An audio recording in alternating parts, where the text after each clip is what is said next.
Sessions gets the job. Right after he gets the job, he recuses himself. Was that a mistake?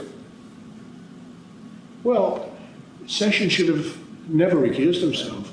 And if he was going to recuse himself, he should have told me before he took the job, and I would have picked somebody else. He gave you no heads up at all in any sense? Zero. Okay.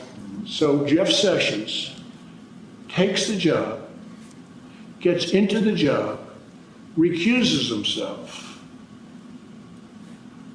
I then have, which frankly, I think is very unfair to the president.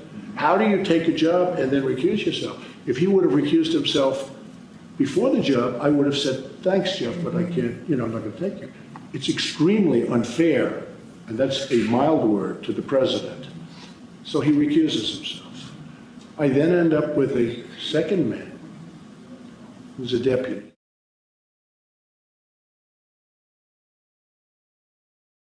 Mueller was looking at your finances and your family's finances unrelated to Russia. Is that a red line? Would that be a breach of what his actual? I would say charge yes. is? Yeah, I would say yes. By the way, I would say, I mean, it's possible that it's condo or something. So, I sell a lot of condo units and somebody from Russia buys a condo, who knows? I don't make money from Russia. In fact, I put out a letter saying that I don't make, from one of the most highly respected law firms and accounting firms. I don't have buildings in Russia. They said I own buildings in Russia. I don't. They said I made money from Russia. No, it's not my thing. I don't do that. Over the years, I've looked at maybe doing a deal in Russia, but I never did one. Other than they held them as universe pensions. They're 8, 9. But if he was She's sitting next to Putin and somebody else, and that's the way it is. So the meal is going through, and toward dessert, I went down just to say hello to Melania, and while I was there, I said hello to Putin.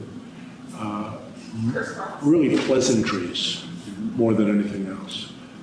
Was not a long conversation, but it was, could be 15 minutes. Just talked about things. It was very interesting. We talked about adoption. You did? Russian adoption, yeah. I've always found that interesting because, he ended that years ago.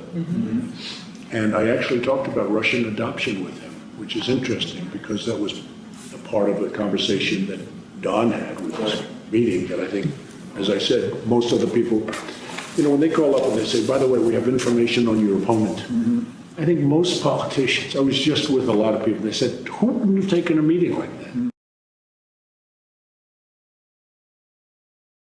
I didn't look at it very closely, to be honest with you. Okay. I just heard there was an email requesting a meeting or something, requesting a meeting, that they have information on Hillary Clinton. And I said, that's standard political stuff. Did you know at the time that they had the meeting? No, I didn't know anything about them. But you get this. It must have been a very unimportant meeting because I never even heard about it. No one told you a word, nothing. I know we Nobody talked about told this in the plane a little bit, but nobody. No, nobody told me. I didn't know that. It was a very unimportant, sounded like a very unimportant meeting. The day you clinched the nomination with New Jersey and California and the primaries and so forth, you give a speech that night saying you're going to give a speech about Hillary Clinton's corrupt dealings with Russia and other countries. And that comes just 3 hours after Don Number Jr. one, I made People wondered about the many of timing. those speeches. Yeah. I go after her all the time.